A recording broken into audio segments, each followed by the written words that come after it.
Soldier Indian. ये 2020 है। Corona नाम की बीमारी ने जहां पूरी दुनिया पर कहर ढा रखा था, वहीं भारत कोरोना के साथ साथ एलएसी पर चीन का भी सामना कर रहा था। जहां कुछ ही दिन पहले गलवान घाटी लद्दाख में भारत के 20 सैनिक शहीद हो गए थे। अब परिस्थितियां सामान्य तो हो रही थी, लेकिन चीन का भरोसा तो नहीं किया जा सकता था। हमारे कुछ सैनिक गलवान नदी के इस तरफ 24 घंटे ड्यूटी पर थे। हम डे नाइट की शिफ्ट में ड्यूटी दे रहे थे। आज मेरी ड्यूटी नाइट शिफ्ट में थी। मैं अपने 4 साथियों के साथ कैंप से गलवान नदी की ओर चल पड़ा। कुछ ही देर में हम वहां पहुंच गए।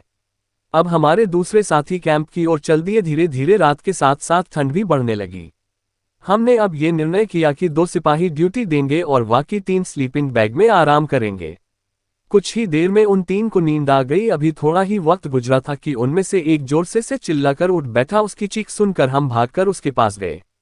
वह कुछ डरा सहमा सा मेरी तरफ देख रहा था। मैंने उसे पानी पीने को दिया और उससे पूछा क्या हुआ। उसने जो सपना देखा था हमें सुनाने लगा।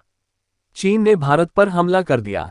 हमारे सैनिकों ने उनका डटकर मुकाबला किया। वो किसी भी हाल में आगे बढ़ना चाहते थे और हमारे सैनिक थे कि सर पर कफन बांधकर निकले थे। 1 इंच भी पीछे हटने को तैयार नहीं। लेकिन कुछ ही दिनों में हमारे पास बंदूकें तो थी, परंतु गोलियां खत्म होने लगी। सरकार के पास गोलियां खरीदने तक के पैसे नहीं थे।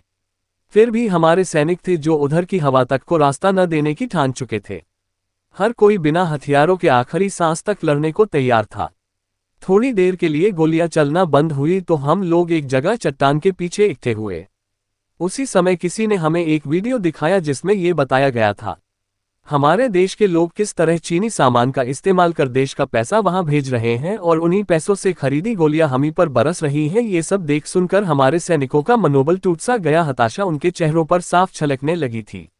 अचानक उसी वक्त एक गोली मेरे सीने पर आ लगी। उसने मेरे हाथ को कसकर पकड़कर पूछा, साहब क्या सच में वो गोली मेरे अपनों की दी थी? उसके इस सवाल का जवाब मेरे पास तो नहीं था। हाँ, फैसला आपको करना है, इसलिए मैं इस कहानी का अंत आप पर छोड़ता हूँ।